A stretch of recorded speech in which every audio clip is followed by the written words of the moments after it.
Give it up one more time for ground cover! Do we have any Guelph residents in the house? Oh yeah, front row. What do you call yourself? Guelphites? Guelphites? Love that. Thank you, ground cover. Before we move on to another incredible music act, this moment in my body is one of my favorite things at the festival that we've been able to do and pull off for the last 2 years. And that's a very, very specific, special community speaker.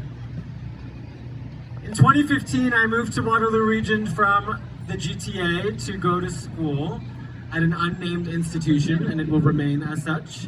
And I had a really difficult time at that institution as a closeted Muslim. Really struggled with being racialized at this institution, really struggled with being queer. And at the end of my time, we had a very pivotal experience of a global pandemic, and that accelerated my journey of identity discovery. And there was a particular person whose path I guess I was meant to cross. It happened somewhat accidentally or in fate or kismet.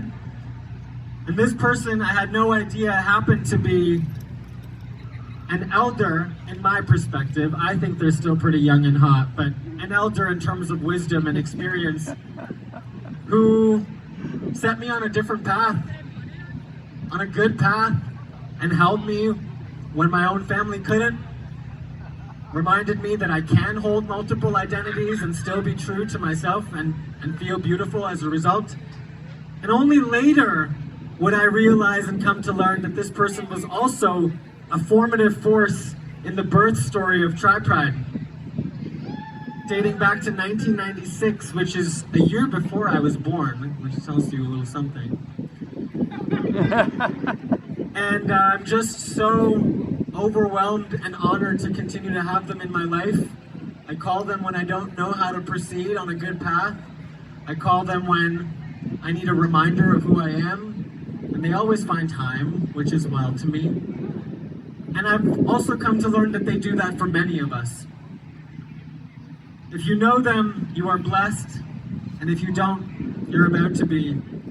This person was a role in saving my life, literally, and today, on this 30th anniversary of Tri Pride, I am incredibly, incredibly honored, and you should too, to have one of the founding roles and actors of Tri Pride, one of the first out trans people in this region, who has paved the path for so many of us. I would really like you to go crazy, show your gratitude for the one, the only. It's Cait Glasson.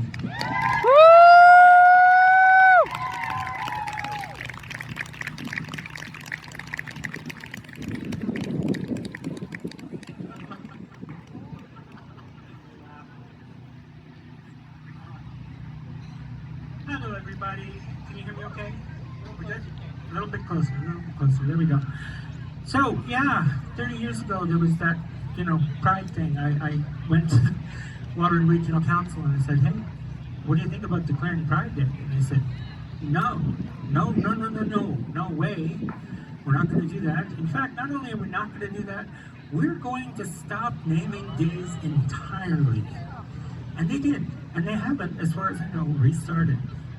So we broke them. Anyway, so that was, kind of cool. But what I want to talk about today is something both older and newer, and that is trans kids, okay? We got just, quickly, if anybody feels like identifying themselves, have we got anybody here who sort of got to have the right puberty the first time? Anybody? Trans people? Yes? No? No? Not too many? Okay, that's fine. Because those kids make me so happy. They make my world a happy, happy place. When I was 4, okay, we're talking back at the dawn of time, 1970, I told my mom, hey, Cait should have been my name. What, goes to the oldest girl, She said, well, yeah, but you're not a girl. I'm like, what do you mean I'm not a girl? What's wrong with you? Of course I am. And no, she was very upset and said, don't ever say that again. Don't let your father hear us say it. Anyway, so what I learned, of course, is what every trans kid learns: don't talk to mom about this. Of course, just to discourage me in any way. Anyway, so on several more years, 13 years old, I went to the Toronto Reference Library and asked an older gay man, a librarian there, what he knew about what was going on with me. Because I'd never been able to find anything about it. I mean, I don't know how many people here remember card catalogs, but you can't just ask a card catalog a question. I mean, a search engine, you could do that, but not a card catalog. If you don't know the name of what you're looking for, you can't find it in a card catalog. It's just that simple. So I had no idea how to find any information on who I was. I asked this fellow, and he said, "Oh, I think I know what's going on here." And he got me a book about Christine Jorgensen, who was an American actor, and she went and got her surgery, I think, in Denmark, and she was, a minor celebrity in the 50s or so for a while, had a couple of movies, that sort of thing. Anyway, I read it and I thought, whoa, hey, wait. Not only is there a word for me, but there's a treatment for this. And that treatment is, you get to be what you think you are. My ho! Alright, that changes my life, and I floated home on the subway, about 4 inches above the seat all the way home. I went and told my mom, "Hey mom, look, there's a word for me, there's a word," and forgive me the old word, but it was transsexual. Oh my goodness. I was so happy, and my mother was so crestfallen. She said, don't say that word. Do not say it where your stepfather can hear you. So I learned, don't talk about this with mom, even now. Well, eventually, we got through that. I got to be 26, and I finally decided to go ahead and get that done. And so, 26 years old, I moved to this city to start my master's in Russian Lit, and I dropped out and transitioned in a place that I knew nobody. I lost everything. My family stopped talking to me. My friends stopped talking to me. I lost my job. I lost my academic career, my home. Pretty much everything. So, but here's a spoiler. Still the best decision I ever made. I would not change a thing for any amount of money, ever. So I was right when I was 4 and said, yes, of course I'm a girl. What's wrong with you? So, sorry, Mom, but you're wrong. Anyway, so to me, seeing kids who get to have the right first puberty is glory. That is so... I dreamed so every night, every single night, about that possibility. Every single night. And it wasn't possible. It just wasn't.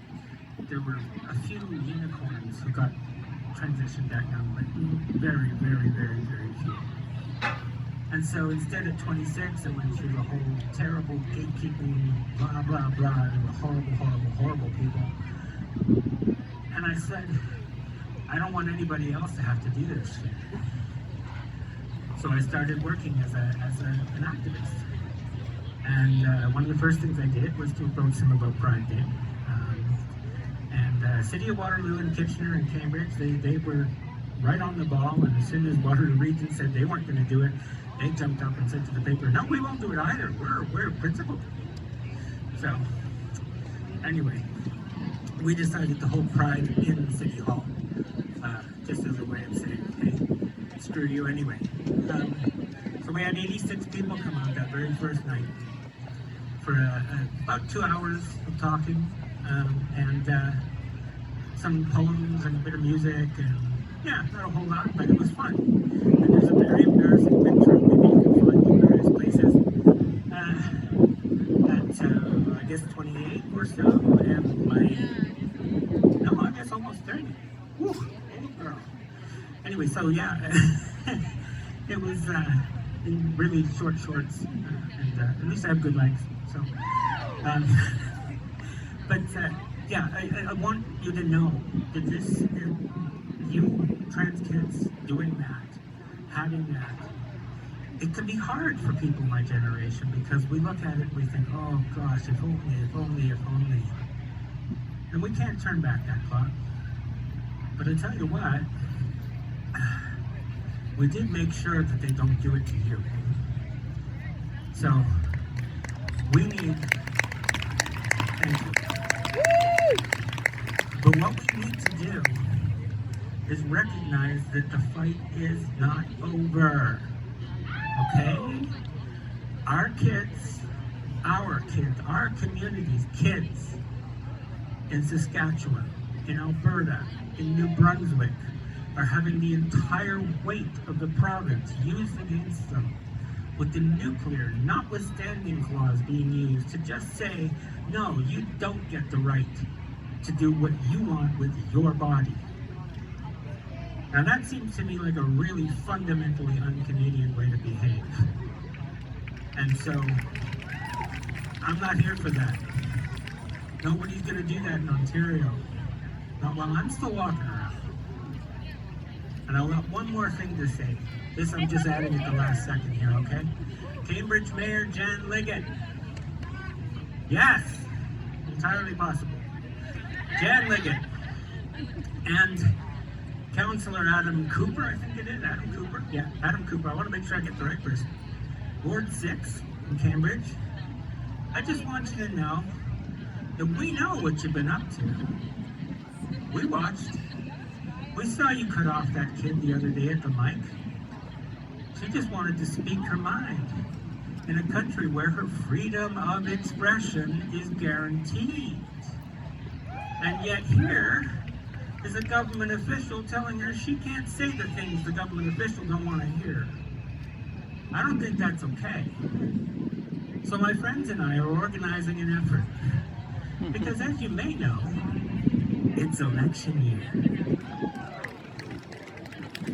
So this is a heads up for Mayor Liggett, Councillor Cooper.